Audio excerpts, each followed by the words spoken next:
If you thought that the constant lying that was the hallmark of the Trump movement would somehow be absent from his re-election campaign online, sorry, it's just not the case. And joining us once again to break down another aspect of how their online advertising on Facebook is so damn dishonest.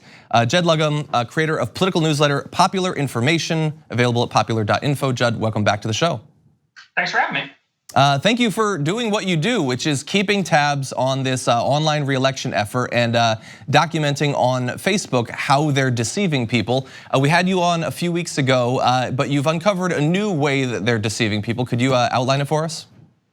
Yeah, so I started taking a look at a series of Facebook ads that were endorsements by a variety of people. There was a young woman, there was a Hispanic man, there was a sort of a younger, more urban male.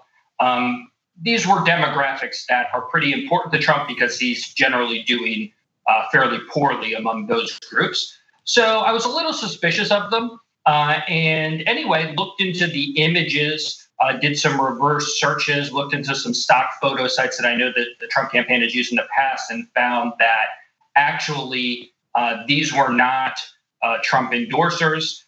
These were stock photo models.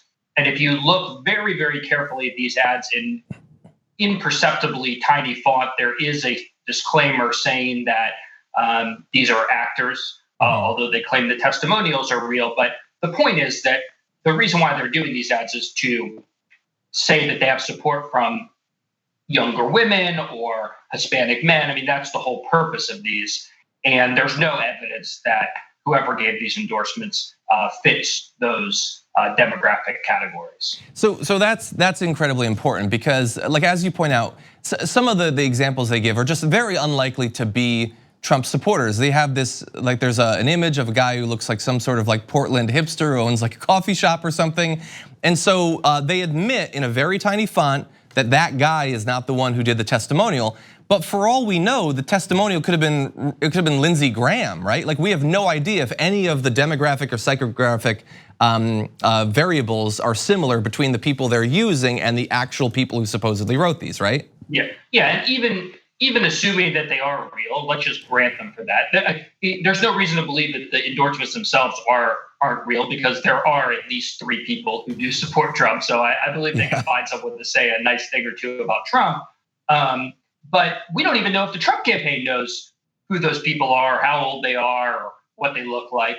These could have been sent in online. And in fact, these images are from abroad. The guy at the urban male at the coffee bar was in Turkey, and they're from all over the world, Japan. None of them are in the United States.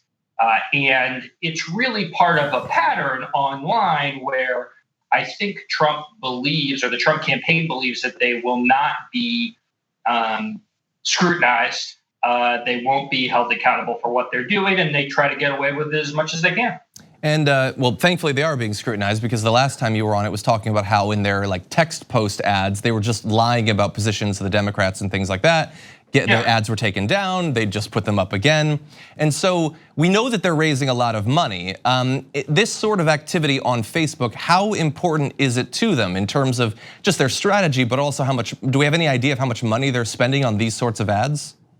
We do know how much money on Facebook and Google. It's upwards of $600,000 or $700,000 per week if you combine Facebook and Google. Most of that is on Facebook, about $500,000 or so. Wow. Far outpacing any of the Democrats. We also know that combined, the Republican Party and the Trump campaign raised over $100 million in the last quarter, which is a big sum.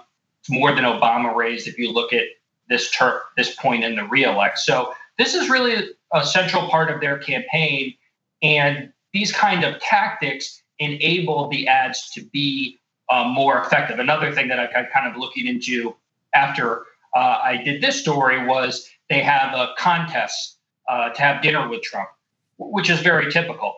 But the ad, which ran for a week, says there's only 10 minutes left to enter this contest. Yeah. And there's a countdown clock. And that juices the response rates of these ads. And that helps them raise more money, even though it's dishonest. Yeah, and of course they don't notice that they run these ads multiple times. It's like the old commercials on TV that say you only have a few minutes to call in. It's like that ad is played over and over. They have no idea when it's playing. Like, anyway, so I guess I feel like I already know the answer to this, but I have to ask, how is this legal? Is this legal? Can you just pretend that these people who we have no idea if they support him are saying very specific things about the president? I think it would definitely not be legal if they didn't have the disclaimer. I think the disclaimer puts us into like a more of a murky area because technically they're acknowledging what's happening, and you're certainly allowed to use actors in ads. I think the issue is of whether it's a real disclosure, because most people who encounter an ad like this are going to be looking at it on their phone, and so the disclaimer is going to be illegible to the naked eye, effectively. I mean, I had to stop it mid-sentence, blow it up, just to kind of make out what was going on. So someone just sort of casually looking on their phone isn't going to see it. So I think it's definitely borderline. It may not be legal, but the problem is that the FEC, the FTC, the different agencies that would be responsible for this, I don't think you can count on them taking action against the Trump campaign. Exactly. Well, man, the person who made those ads is going to be just horrified to find out that a lot of people won't be able to see that disclaimer. Yeah. Judd, as always, thank you for joining us. We appreciate you joining us, and also we want to let people know once again that your newsletter, Popular Information, is available at popular.info. Thank you for all the work you do. Thanks for having me on.